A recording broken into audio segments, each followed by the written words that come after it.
Senhores, bom dia, boa tarde, boa noite, está começando mais um Talk to Biz, a nossa coluna semanal sobre estratégia, gestão, marketing e inovação.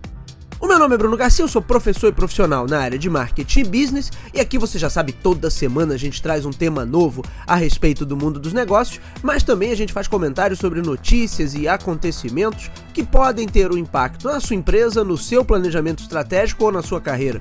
Lembrando sempre que esse podcast está lá disponível em talktobiz.com ou talktobiz.com.br, são os nossos endereços virtuais. É claro que você encontra o Talk to Biz nas principais plataformas de podcast da atualidade. Basta buscar por Talk, o número 2 e Biz que vai nos encontrar. E também estamos no YouTube, vale a pena conferir o nosso canal na plataforma de vídeos do Google. Além de todos os episódios do nosso podcast, tem também conteúdo exclusivo em vídeo, vale a pena dar uma olhada no material que a gente produz por lá. E hoje a nossa reflexão é sobre produtividade. Eu quero inclusive iniciar uma série específica sobre produtividade, gestão e estratégia, porque tudo isso está interligado no final das contas. A gente tem falado bastante aqui no canal sobre tecnologia também, então eu acho que é o momento da gente explorar um pouco mais esses assuntos. E por onde eu quero começar? Pelo entendimento equivocado sobre produtividade e o quanto isso impacta nos nossos modelos gerenciais, na nossa capacidade de gerar valor, de ter empresas mais competitivas, de inovar e, de fato, de transformar a realidade em alguns mercados.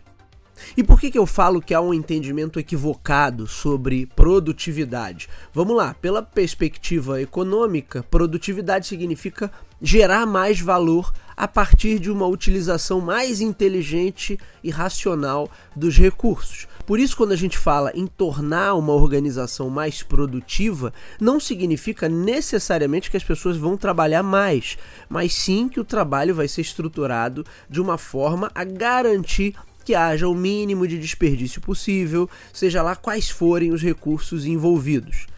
Além disso, pensar a produtividade significa manter o foco nas atividades que realmente geram valor para a empresa. Ou seja, de um lado eu otimizo o uso dos recursos, mas por outro lado eu maximizo a riqueza gerada a partir desses recursos que são utilizados. Mas não é isso que normalmente a gente vê por aí. Quase sempre a ideia de produtividade vem atrelada a uma visão fabril e daquelas fábricas lá do início da Revolução Industrial, onde produtividade era medida pela quantidade de repetições. Um grande erro gerencial, a gente já vai tratar disso daqui a pouco. Outro equívoco comum é entender a produtividade apenas pela dimensão individual e também como uma responsabilidade individual, ou seja, uma responsabilidade do profissional. Isso significa que quando eu falo que perdemos em produtividade para outros países, o senso comum tende a encarar o fato como um problema do brasileiro. De um lado, pelos problemas educacionais que nós temos, o que é fato, nossa educação é de péssima qualidade, na maioria das vezes fingindo que está educando, e como consequência disso a gente tem um contingente massivo de pessoas mal qualificadas e despreparadas, mas há outras análises mais perversas e, em alguma medida, até criminosas, que colocam, por exemplo, o problema da baixa produtividade como uma questão cultural ou até genética, como se fosse uma característica primordial do nosso, entre aspas, povo, o que também é uma grande estupidez. Primeiro porque não imagino que alguns desses supostos especialistas consigam me dizer com clareza e exatidão a definição para povo brasileiro. E segundo porque isso ainda serve de base para mascarar o preconceito fascistoide que existe em particular na relação entre as regiões mais ao sul do Brasil e as populações mais ao norte e nordeste. Nós sabemos que isso existe, o quanto isso é nojento, mas também não é o meu objetivo aqui tratar desses assuntos. Vamos voltar aqui para o assunto principal, que é a produtividade, mas como eu disse, ela não pode ser encarada apenas pela perspectiva individual, e sim por uma perspectiva conjuntural e também gerencial, o que a gente vai ver daqui a pouco. É obrigatório inserir essas outras dimensões na análise para que a gente possa entender de fato por que de não ser tão produtivo ou o contrário, por que de ser tão produtivo. E qual é o cálculo básico feito a respeito da produtividade? Eu tenho um trecho aqui de um artigo do economista Paulo Feldman, que é professor da Faculdade de Economia e Administração lá da USP, e um artigo que foi publicado no jornal da instituição.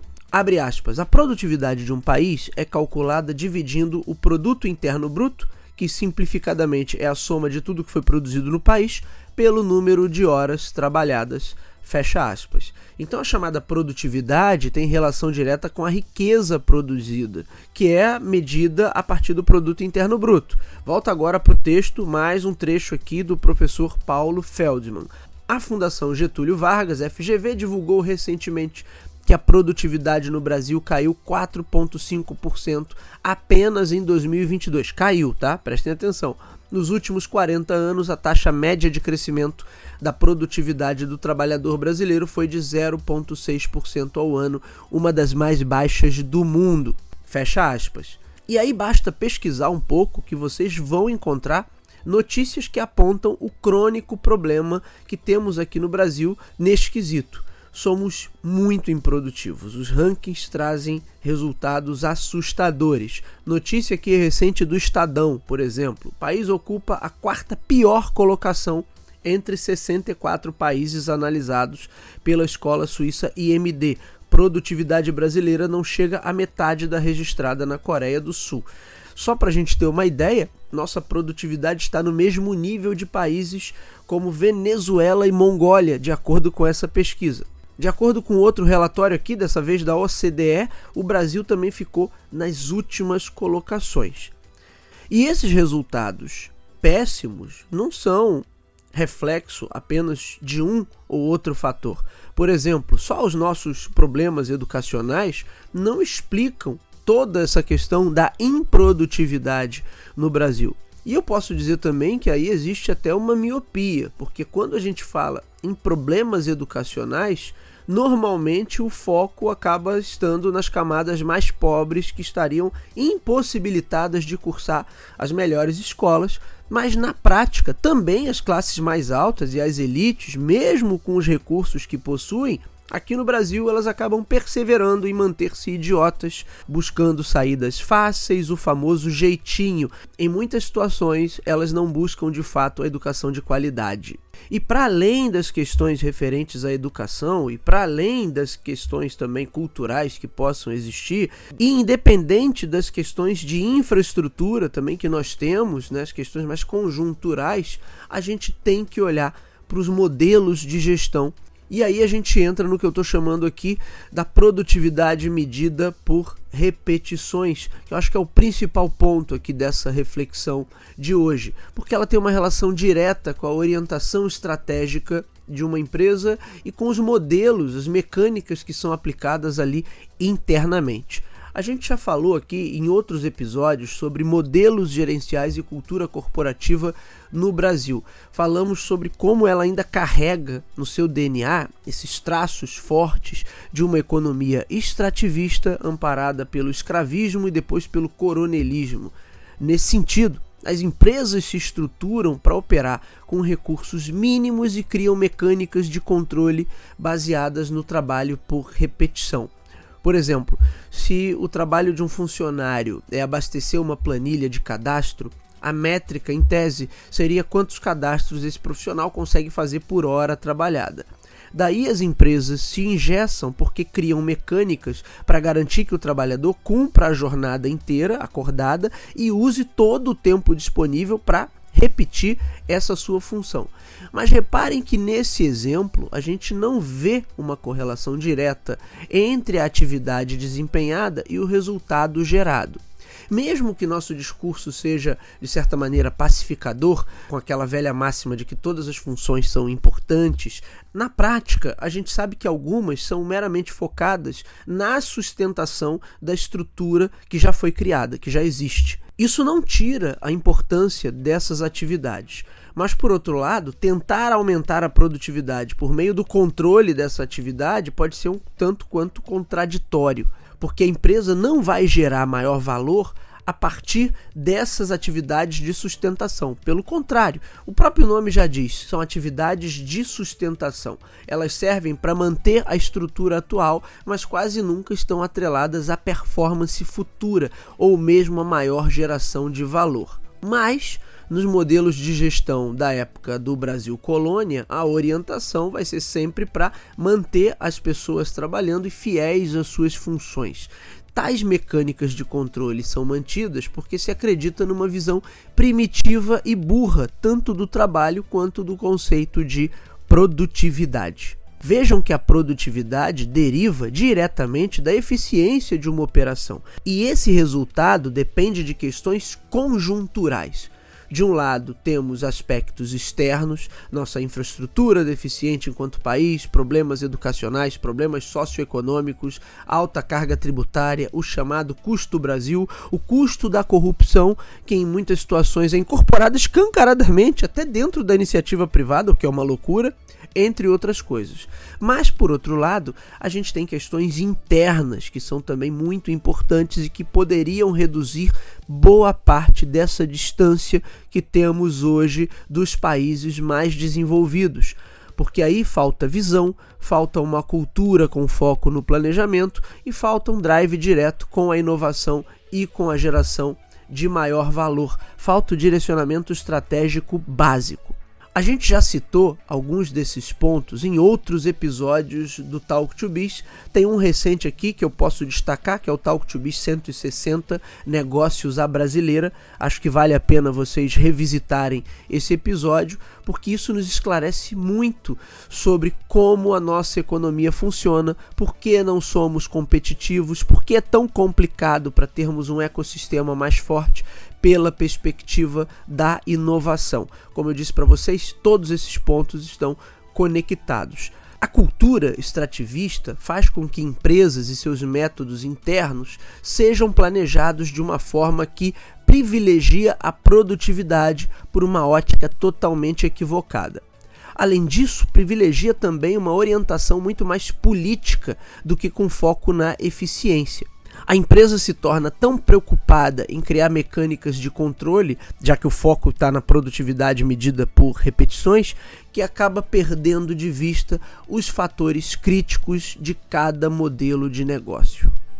Além disso, em modelos extrativistas, pensa-se pouco, pela perspectiva futura ou estratégica. A ideia é explorar ao máximo um recurso até que ele se desgaste por completo. Somente aí a empresa vai partir para outros espaços, isso se ela for bem sucedida nessa transição.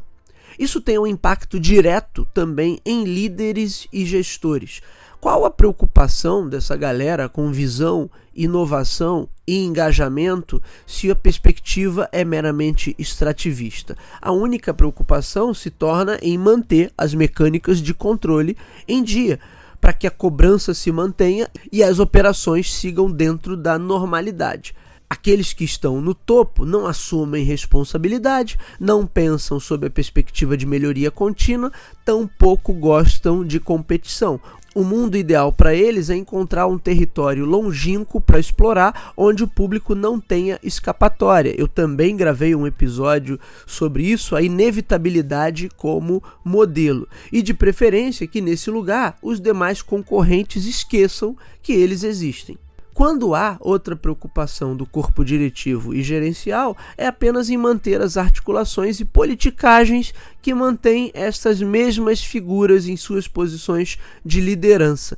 Ou seja, é um desastre completo. Eu sei que muitos podem dizer que, independente das questões internas, a empresa ainda estaria presa aos aspectos externos, estruturais, aqui do nosso cenário brasileiro.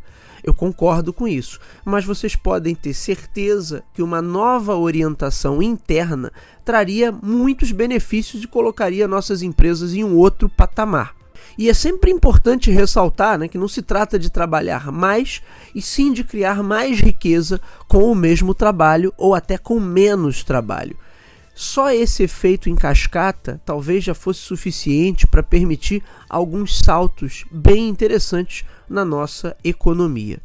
Teve um outro programa recente, o Talk to Biz 172, onde eu falei sobre marketing e inovação como as únicas funções realmente importantes dentro de uma empresa. Mas em negócios extrativistas, que se configuram da maneira que a gente está vendo no episódio de hoje, claro que fica impossível focar verdadeiramente nessas duas esferas. Não se pensa pela perspectiva estratégica de marketing, muito menos ainda pela perspectiva da inovação. Enquanto a gente não superar essa arquitetura de ideias e conceitos que hoje prevalecem em nosso ambiente empresarial, seremos sempre incapazes de criar maior valor e de ter estruturas verdadeiramente competitivas. Fica essa reflexão para a semana de vocês. Muito bem, senhores, esse foi o nosso Talk to Biz de hoje. O meu nome é Bruno Garcia, você me encontra nas principais plataformas sociais. Bruno Garcia no LinkedIn, Bruno_TalkToBiz no Instagram e também no Threads. O nosso programa, você já sabe, está disponível nas principais casas do ramo. Se você é usuário Apple, vai lá no aplicativo de podcast do iOS. Se você é usuário Android, vai lá em Google Podcasts. Se você está acostumado a ouvir suas músicas e seus programas prediletos pelo Spotify, Deezer, Amazon Music ou em tantas outras plataformas, também estamos por lá. Basta buscar por Talk, o número 2 e Biz, que você vai nos encontrar. Claro que vocês podem ir direto na fonte, talktobiz.com ou talktobiz.com.br. E sempre fica o meu convite para que conheçam o nosso canal no YouTube. Por fim, fica aquele meu pedido: se você gosta desse material, gosta do conteúdo que é produzido por aqui, ele agrega valor ao seu dia a dia, aos seus estudos, à sua tomada de decisão, compartilhe, indique para os seus amigos. Vamos atuar nessa corrente do bem, levando bom conhecimento qualificado sobre estratégia, gestão, marketing e inovação a um número cada vez maior de ouvintes. É isso, meus amigos, hoje ficamos por aqui, nos vemos na semana que vem, um abraço a todos, até lá.